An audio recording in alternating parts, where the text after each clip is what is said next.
Hi friends, welcome to news pocket. ప్రస్తుతం కేరళలో రీసెంట్గా స్థానిక సంస్థల ఎన్నికల ఫలితాలు వెలువడ్డాయి. ఈ ఫలితాల్లో బీజేపీ గణనీయంగా పుంజుకుంది అని స్పష్టంగా అర్థమవుతుంది. ముఖ్యంగా కేరళ క్యాపిటల్ సిటీ అయిన తిరువనంతపురంలో మేయర్ స్థానాన్ని గెలుచుకోవడం అంటే ఆషామాషి వ్యవహారం కాదని విశ్లేషకులు చెబుతూ ఉన్నారు. ఈ ఎన్నికలను బట్టి చూసుకుంటే భవిష్యత్తులో ఖచ్చితంగా హిందువులు జస్ట్ 54% ఉన్న కేరళ లాంటి రాష్ట్రంలో గెలుపొందడం దాదాపు అసాధ్యం అని చాలామంది భావించారు. కానీ అలాంటి స్థానాల్లో కూడా మేము గెలుపొందగలం అని బీజేపీ నిరూపించుకోగలిగింది. భవిష్యత్తులో ఎప్పుడోసారి అధికారంలో రాగలము అని దీన్ని బట్టి స్పష్టంగా చెప్పినట్లయింది. అయితే కేరళలో ఇంతటి విజయానికి గల కారణాలు ఏంటి, లోకల్గా కమలం పార్టీ ఏ విధంగా వర్క్ చేసింది అనే విషయాలన్నిటినీ ప్రస్తుతం మన ముందున్నారు తెలంగాణ బీజేపీ అధికార ప్రతినిధి అమర్నాథ్ సారంగుల గారు. వారిని అడిగి పూర్తి వివరాలు తెలుసుకుందాం. నమస్తే సార్. నమస్కారం సార్, ప్రస్తుతం కేరళలో ఈ విజయానికి గల కారణాలు ఏంటి అండ్ అక్కడ చేసిన గ్రౌండ్ వర్క్ గురించి ఒక్కసారి వివరిస్తారా? మొదట మన న్యూస్ పాకెట్ ప్రేక్షకులందరికీ నమస్కారము. హరిగారు, సార్, యాక్చువల్ గా కేరళలో ఈ రోజు భారతీయ జనతా పార్టీ విజయం సాధించడం అనేది అది ఏదో 6 నెలల క్రితమో 3 నెలల క్రితమో ఏదో పేపర్ల మీద ప్లాన్లు వేసింది కాదు.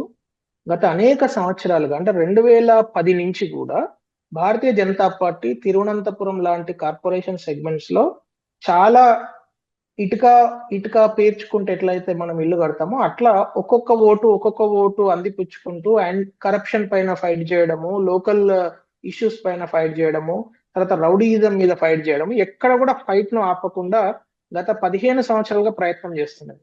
2014లో అమిత్ షా గారు తిరువనంతపురం వెళ్ళిన సందర్భంలో కూడా చాలా కేటగారికల్ గా వారు ఒక మాట చెప్పారు. రానున్న రోజులలో భారతీయ జనతా పార్టీ తిరువనంతపురం కార్పొరేషన్ గెలవడం ఖాయం.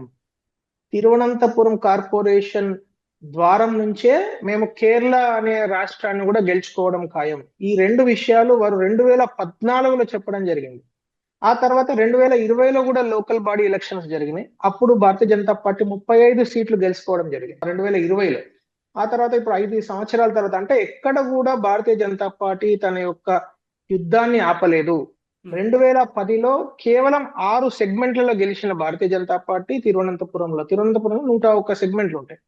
ఈ 101 వార్డులలో 2010లో 6 సెగ్మెంట్లు మాత్రమే గెలిచిన బీజేపీ ఈ రోజు 51 సెగ్మెంట్లలో గెలవడం అనేది చాలా మంది విశ్లేషకులకు, తర్వాత పొలిటికల్ పండిట్స్ కి ఇది అసాధ్యమైన విషయం. కానీ భారతీయ జనతా పార్టీ కార్యకర్తగా, భారతీయ జనతా పార్టీని గత 13-14 సంవత్సరాలుగా పనిచేస్తున్న కార్యకర్తగా నేనైతే చాలా క్లియర్ గా చెప్పగలుగుతాను. Bharatiya Janata party working style కానీ, కార్యకర్తలను ఎంగేజ్ చేసే పద్ధతి కానీ అనేక సంవత్సరాలుగా చూస్తున్నాం కాబట్టి ఇదే పద్ధతిలో రేపు రానున్న రోజులలో జిహెచ్ఎంసీలో కూడా వర్క్ చేస్తాం. అయితే ఈ రోజు మనము ఒక తిరువనంతపురం ఒకటే కాదు, తిరువనంతపురం వార్తలలో చాలా ఉన్నాయి. కాకపోతే తిరువనంతపురంతో పాటు మొత్తం అక్కడ 6 కార్పొరేషన్స్ ఉంటాయి. ఈ 6 కార్పొరేషన్స్ లో కన్నూరులో మాకు సీట్లు వచ్చినాయి. కన్నూరు అంటే పినరయి విజయన్ గారి యొక్క హోమ్ సెగ్మెంట్ అది, రైట్. ఆ తర్వాత పాలక్కాడ్ మనం గెలిచాం. పాలక్కాడ్ ఇది ఒకటోసారి కాదు, ఇది 3వ సారి గెలుస్తున్నాం మనం. ఆ తర్వాత మనకు ఏంటది త్రిపునితర అనే ఒక కార్పొరేషన్ ఉంటుంది. అక్కడ కూడా మనకు బాగా సీట్లు వచ్చాయి. అంటే వీఆర్ ద లార్జెస్ట్ పార్టీ అక్కడ. మనకంటే అంటే ఎల్డిఎఫ్ కంటే కూడా, సిపిఎం కంటే కూడా మనకు 2 వార్డుల్లో మనం ఎక్కువ గెలవడం జరిగింది. ఆ తర్వాత మిగతా కొచ్చి కానీ అన్నిట్లలో కూడా ఈసారి బ్రహ్మాండమైన సీట్లు వచ్చాయి. ఇప్పుడు 2 పాలక్కాడ్ అండ్ తిరువనంతపురం ఇవి 2 అయితే డైరెక్ట్ మేయర్. ఎందుకంటే మొన్నటిసారి ఆవిడ శ్రీలత గారు అంటే ఒక X IPS officer, DGP rank IPS officer, ఆవిడ రిటైర్ అయ్యి బీజేపీలో జాయిన్ అయిన తర్వాత ఆవిడను కూడా ఒక కార్పొరేషన్ సెగ్మెంట్ లో కంటెస్ట్ చేయించడం జరిగింది. మనం హైదరాబాద్ లో చూస్తాం, ఒక IPS officer, IAS officer retire అయ్యి బీజేపీలో జాయిన్ అయితే ఒక కార్పొరేషన్ సెగ్మెంట్ లో నిలబడ్డట్టు మనం ఒక్కసారి కూడా అటువంటి దాఖలాలు మనం చూడలేదు. కానీ అక్కడ ఒక కార్పొరేషన్ సెగ్మెంట్ లో కూడా ఆవిడ కంటెస్ట్ చేయడము, అక్కడ గెలవడము, ఆవిడ ఇప్పుడు మేయరల్ అభ్యర్థిగా ప్రకటించడము, ఇదంతా కూడా చాలా చక్కగా అనేక విషయాల పైన పోరాటం చేసుకుంటూ భారతీయ జనతా పార్టీ వల్ల గెలవడం జరిగింది. అక్కడ కరప్షన్ విషయంలో, ఎందుకంటే 45 ఇయర్స్ నుంచి ఒకటే పార్టీ అక్కడ ఉన్నది. 45 ఇయర్స్ అంటే very very long time.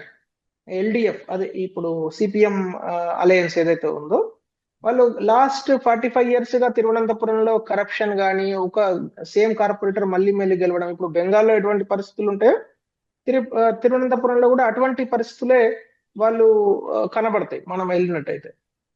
So అందుకని ప్రజలు చాలా విసుగెత్తి ఉన్నారు. ఆ విసుగెత్తి ఉన్నారు. ఆ తర్వాత అక్కడ కరప్షన్ చాలా ఉంటుంది, గూండాయిజం రౌడీయిజం చాలా ఉంటుంది. అంటే మనం ఒక చిన్న పెళ్లి చేసుకోవాలన్నా, లేకుంటే ఒక షాప్ పెట్టుకోవాలన్నా కూడా ఆ లోకల్ సిపిఎం సెక్రటరీ ఉంటాడు, వాడే అతిపెద్ద గూండా ఉంటాడు. వాళ్ళ దగ్గరికి వెళ్ళి ఒక పేపర్ రాయించుకొని రావాలి. మీకు ఎంఆర్ఓ సంతకాలు పెట్టని, మిగతా అధికారులు ఇవ్వని, ఏవని చేయని, అంటే మనకు అక్కడ మున్సిపల్ కార్పొరేషన్ పర్మిషన్ ఇచ్చినా కూడా మనం ఇల్లు కట్టుకోవాలన్నా, పెళ్లి చేయాలన్నా, షాప్ పెట్టుకోవాలన్నా, చిన్న వ్యాపారం చేయాలన్నా అక్కడ సిపిఎం సెక్రటరీ రాసి వాళ్ళ చిట్టి మీద అతనికి అంటే అతనికి కొంత కప్పం కట్టాలి, కొంత లంచం ఇస్తే అతను రాసిస్తాడు చిట్టి మీద. ఆ చిట్టి చూపిస్తేనే మీకు లోకల్ అధికారులు కానీ, పబ్లిక్ సర్వెంట్స్ కానీ మీకు కోఆపరేట్ చేస్తారు, లేదంటే మీ బిజినెస్ కానీ ఏది జరగదు. సో ఇంత దారుణమైన రౌడీయిజం మధ్యలోంచి భారతీయ జనతా పార్టీ కార్యకర్తలు గత అనేక సంవత్సరాలుగా పోరాటం చేస్తున్నారు. ఆ పోరాటంలోంచే ఈ విజయం అనేది సాధ్యమైంది. సార్ ఇంకొక విషయం సార్, కేరళ అనేది హిందువులు చాలా తక్కువగా పర్సెంటేజ్ ఉన్న రాష్ట్రాల్లో ఒకటి. అక్కడ ముఖ్యంగా క్రిస్టియన్స్ అండ్ ముస్లిమ్స్ ఎవరైతే ఉన్నారో వీళ్ళ ఓటు బ్యాంకును బేస్ చేసుకుని ఇప్పటి వరకు కమ్యూనిస్టులు అండ్ కాంగ్రెస్ పార్టీ రాజకీయాలు చేస్తూ వచ్చాయి. For the first time BJP క్రిస్టియన్స్ను ఆకర్షించడంలో సక్సెస్ అయిందనే చెప్పుకోవాలా సార్? అంటే హరి గారు, ఇక్కడ మనం దీన్ని రెండు కోణాలలో చూడాల్సి వస్తుంది.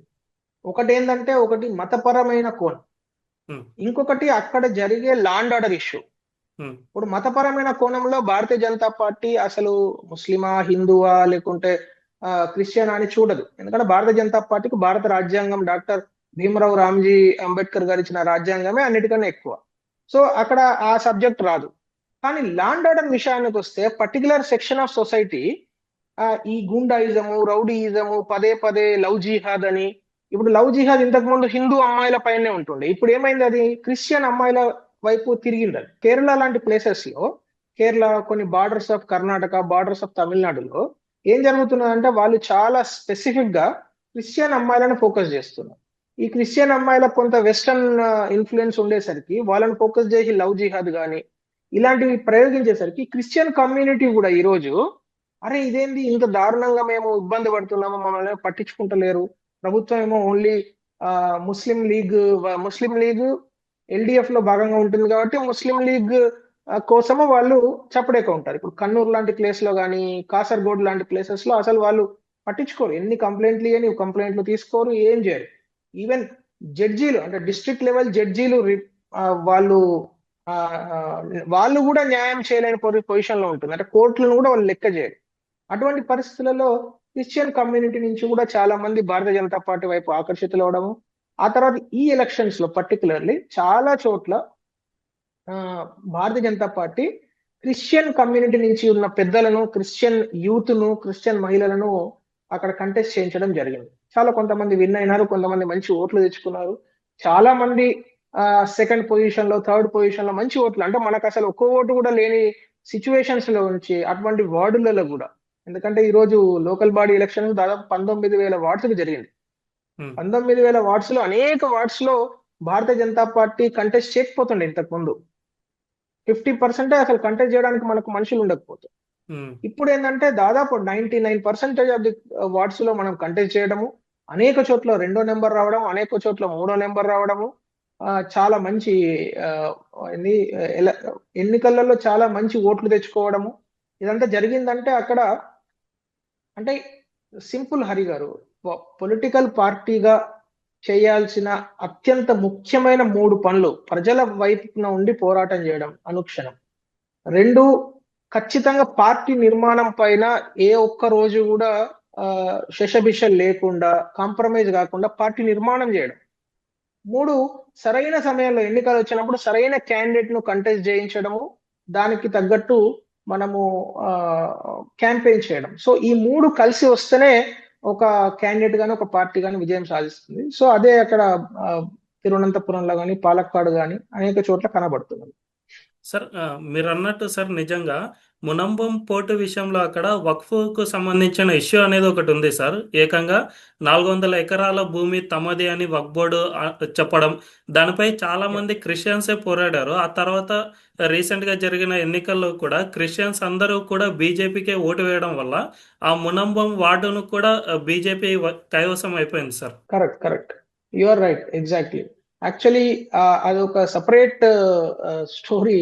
మునంబం పోర్ట్ హ్మ్. విషయంలో ఏం జరిగిందంటే, ఇప్పుడు ఆ కమ్యూనిటీ ఏదైతే కమ్యూనిటీ క్రిస్టియన్స్ కన్వర్టెడ్ కమ్యూనిటీ ఏదైతే ఉందో అది ఒక, అంటే మనం ఇక్కడ తెలంగాణలో చేపలు పట్టే కమ్యూనిటీ ఉంటుంది కదా, అది ఒక హ్మ్. హ్మ్. ఇంపార్టెంట్ కమ్యూనిటీ అక్కడ.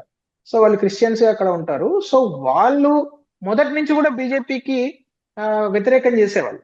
హ్మ్. ఎందుకంటే మేము చాలా సార్లు అనుకుంటాం, తిరువనంతపురం ఎలక్షన్ రిజల్ట్స్ వచ్చేటప్పుడు ఒకటో రౌండ్, మూడో రౌండ్, 4, 5, 6, 7 రౌండ్ల వరకు బీజేపీ ఆధిక్యంలో ఉంటది. హ్మ్. ఎప్పుడైతే ఈ మునంబం ఏరియా, ఈ ఏరియా పోర్ట్ ఏరియా ఒక్కసారి ఆ రౌండ్లు ఓపెన్ చేయగానే ఆ ఈవీఎంలు వెంటనే హ్మ్. బీజేపీ తగ్గిపోతుంది, కాంగ్రెస్ గెలుస్తుంది. మొన్నటిసారి రాజీవ్ చంద్రశేఖరన్ గారు కూడా కంటెస్ట్ చేసినప్పుడు శశి థరూర్ అట్లనే విన్ అయినాడు. ఎందుకంటే అక్కడ వన్ సైడ్ కాంగ్రెస్ ఓట్లు ఇస్తుంది. హ్మ్.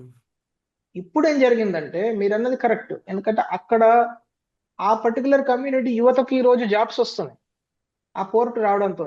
వాళ్ళు యాక్టివిటీలో, అంటే ఎకనామిక్ యాక్టివిటీలో ఎంగేజ్ అవుతున్నారు. అక్కడ వేల సంఖ్యలో కొత్త జాబ్స్ రావడానికి అవకాశం ఉంది ఆ పోర్టులో. ఆ పోర్ట్ కానీ, ఆ షిప్ యార్డ్ లో కానీ, లేకుంటే ఆ చుట్టుపక్కల ఉన్న డైరెక్ట్లీ ఇండైరెక్ట్లీ దాన్ని ఏదైతే ఆపడానికి ప్రయత్నం చేస్తున్నదో వక్ఫ్ బోర్డు, 100% ఆ వక్ఫ్ బోర్డుకు సంబంధించి సరే, లీగల్ గా ఏదైతే కోర్టులలో కేసులు అదంతా నడుస్తూనే ఉంటుంది, కానీ ప్రజలకు సంబంధించినంత వరకు అక్కడ ఉన్న యువతకు జాబ్స్ పోతాయి మాకు. హ్మ్. వీళ్ళు ఒకవేళ ఈ ల్యాండ్ తీసుకుంటే ఇక్కడ పోర్ట్ రాదు, పోర్ట్ రాకపోయేసరికి ఆటోమేటిక్ గా మాకు జాబ్స్ రావు, మాకు ఎకనామిక్ యాక్టివిటీ రాదు, మాకు డబ్బులు ఉండవు, మేము ఇట్లానే మళ్ళీ పేదల్లాగానే ఉండాల్సి వస్తుంది అనే ఒక భయం. ఆ ఆ భయం అందరికి ఉండాల్సిందే. అది ఒక మునంబవని కాదు, అనేక చోట్ల ఇది జరుగుతున్నది. సో న్యాచురల్లీ చూసిన ఈ పర్టికులర్ కమ్యూనిటీకి ఆ పోర్టు చుట్టుపక్కల ఉండే ఎకనామిక్ యాక్టివిటీలో లాభం పొందాలంటే ఖచ్చితంగా ఈ వక్ఫ్ బోర్డు ఏదైతే క్లెయిమ్ చేస్తున్నదో దాన్ని వ్యతిరేకించాలి. సో భారతీయ జనతా పార్టీని గెలిపియాలి.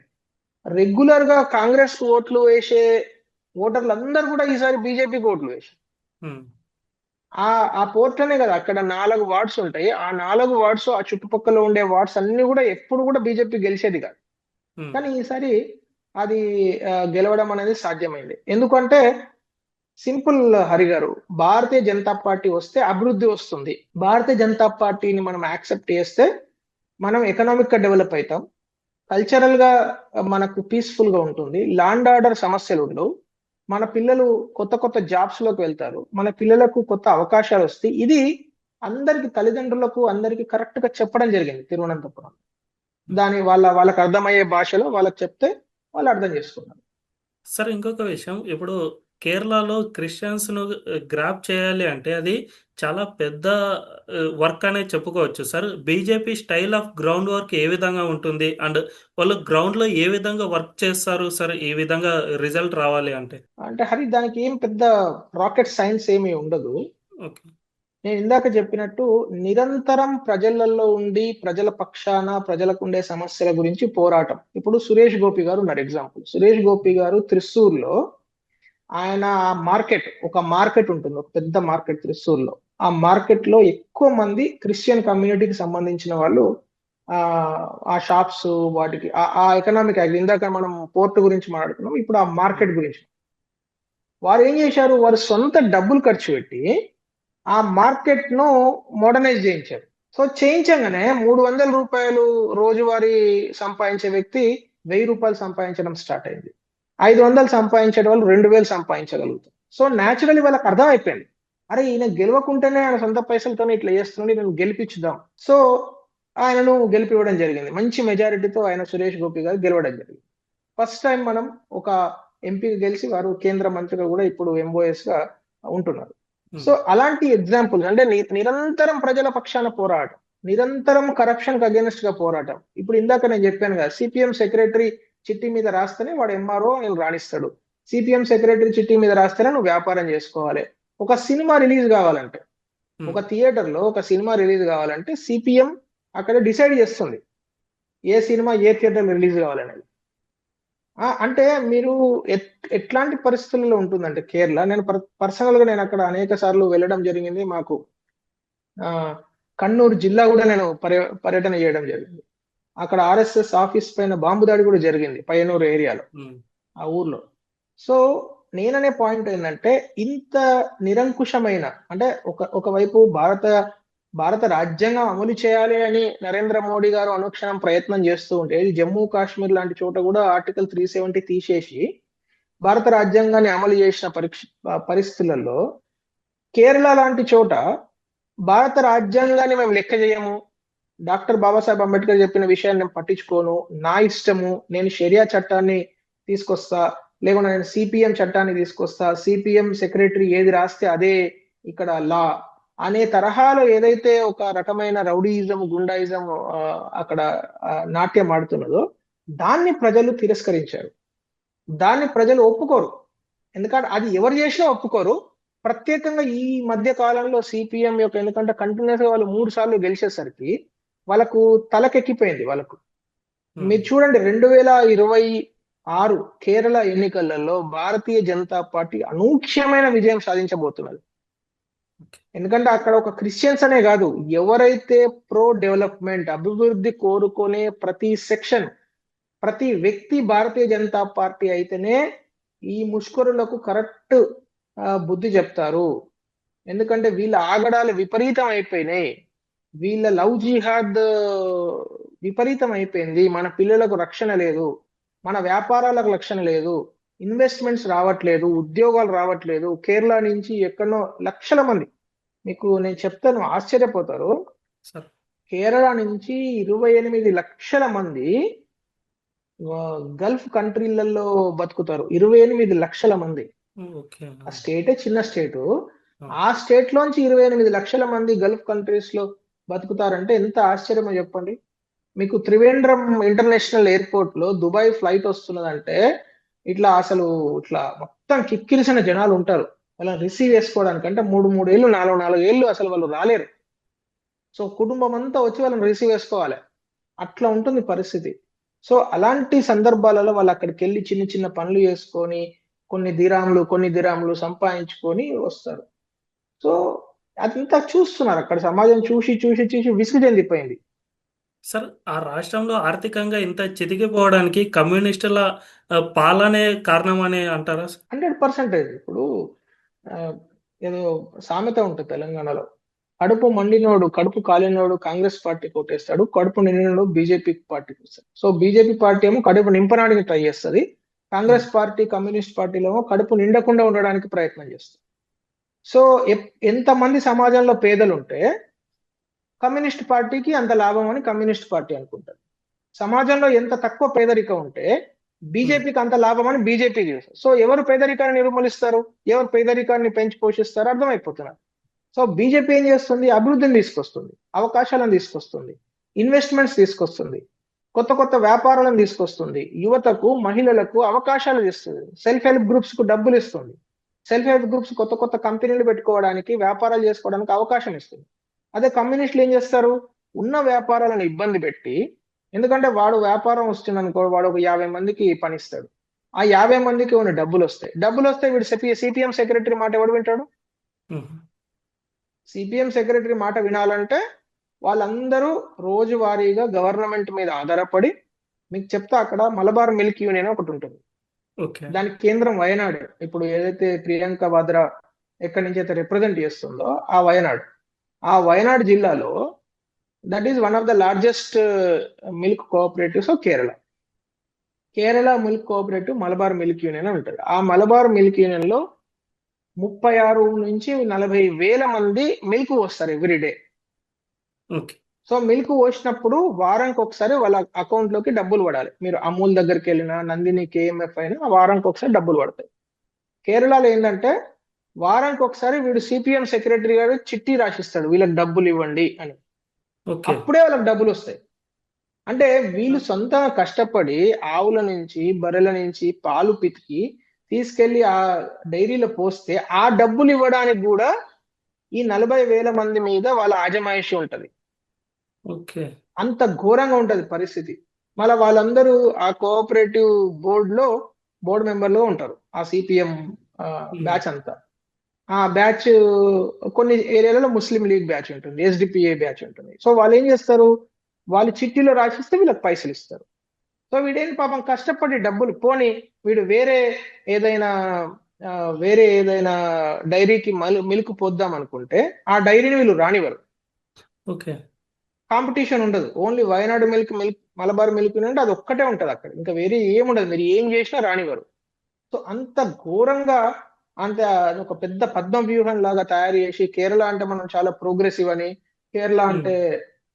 అక్షరాస్యత చాలా ఉన్నదని మన పేపర్లలో బుక్కులలో చిన్నప్పటి నుంచి చదువుకున్నాం. కానీ నేను పర్సనల్ గా అనేక సార్లు కేరళ విజిట్ చేయడము, కేరళ అంతా తిరగడం జరిగింది. ప్రతి చోట ఈ సమస్య ఉంటది. హ్మ్. చిన్న పని చేసుకోవాలన్న రైతుల అక్కడ మీకు సందర్భం వచ్చిందిగా చెప్తున్నాను.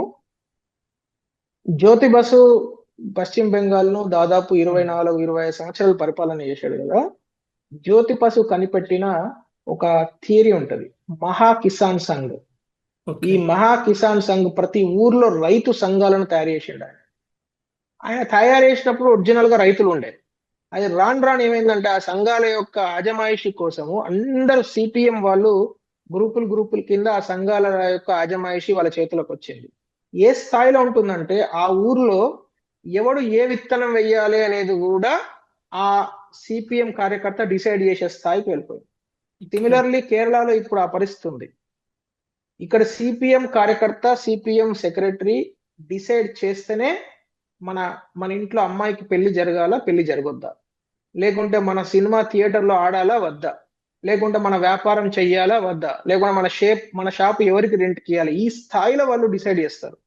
హ్మ్. ఒక ఫంక్షన్ హాల్ మీరు వెళ్ళి బుక్ చేయాలంటే ఫస్ట్ ఆ ఫంక్షన్ హాల్ ఓనర్ ఏం చెప్తారంటే మీరు సిపిఎం సెక్రటరీ దగ్గరికి వెళ్ళండి అని చెప్తాడు. సో అంత ఘోరంగా దారుణమైన పరిస్థితులలోంచి ఇప్పుడిప్పుడే కేరళ కొంత ప్రోగ్రెస్ ని చూస్తున్నది. సో స రానున్న రోజులలో జస్ట్ ఇంకా 1.5 years, 1 year హ్మ్. లో కేరళలో ఎలక్షన్స్ ఉన్నాయి కాబట్టి 100% బీజేపీ గెలవడం ఖాయం. సార్ పరిస్థితి ఇంత దారుణంగా ఉంటే ఇక ఆర్థిక వ్యవస్థ అనేది ఎలా పుంజుకుంటుంది? జనరల్‌గా వేరే రాష్ట్రాల్లో అయితే సార్ ఏదైనా కంపెనీ రావాలి అంటే వాటికి చాలా వరకు అలవెన్స్‌లు ఇవ్వడం, టాక్స్ ఎగ్జామ్షన్ ఇవన్నీ ఇవ్వడం చేస్తేనే కంపెనీ రావడం అనేది గగనమైపోయిన పరిస్థితి సార్. అలా ఉన్న సమయంలో కేరళలో ఇంత దారుణంగా పరిస్థితులు ఉంటే ఇక కంపెనీలు ఏ విధంగా వస్తాయి సార్? కంపెనీలు వస్తలేవుగా. అందు గురించి కేరళ నుంచి అందరూ బయటకెళ్ళి వ్యాపారాలు చేస్తున్నారు. అదే. ఇప్పుడు ఒక కేరళైట్ తమిళనాడులో బిజినెస్ పెట్టుకుంటాడు. హ్మ్. కేరళలో చదువుకొని కేరళలో పుట్టి పెరిగిన వ్యక్తి తమిళనాడులో బిజినెస్ పెట్టుకుంటాడు, లేకుంటే బెంగళూరులో బిజినెస్ పెట్టుకుంటాడు, లేకుంటే హైదరాబాద్కి వచ్చి బిజినెస్ పెట్టుకుంటాడు. కేరళలో ఎవరు పెట్టుకోరు. హ్మ్. ఇప్పుడు కొచ్చి ఉంది. కొచ్చిలో ఐఐఎం ఉంది. కొచ్చిలో ఎడ్యుకేషనల్ ఇన్స్టిట్యూషన్స్ ఉన్నాయి. అక్కడ చదువుకున్న వాళ్ళు అక్కడి నుంచి బెంగళూరు కన్నా వస్తారు, మైసూర్ కన్నా వస్తారు, కోయంబత్తూర్ కన్నా వస్తారు, హ్మ్. తమిళనాడు కన్నా వస్తారు, లేకుంటే తెలంగాణ, ఆంధ్రప్రదేశ్ కన్నా వస్తారు. కానీ అక్కడ మాత్రం వ్యాపారం. అంటే అక్కడ పరిస్థితిని అంటున్నాను కదా, ఇప్పుడు దాదాపు 28 లక్షల మంది అవుట్ ఆఫ్ ది కంట్రీకి వెళ్ళి పని చేసుకుంటున్నారు. అక్కడ వ్యాపారాలు లేవు. ఇప్పుడు కేరళలో మీరు చూస్తే top companies working in Kerala అని గూగుల్ చేశారనుకోండి మీకు హ్మ్. దొరకవు. హ్మ్.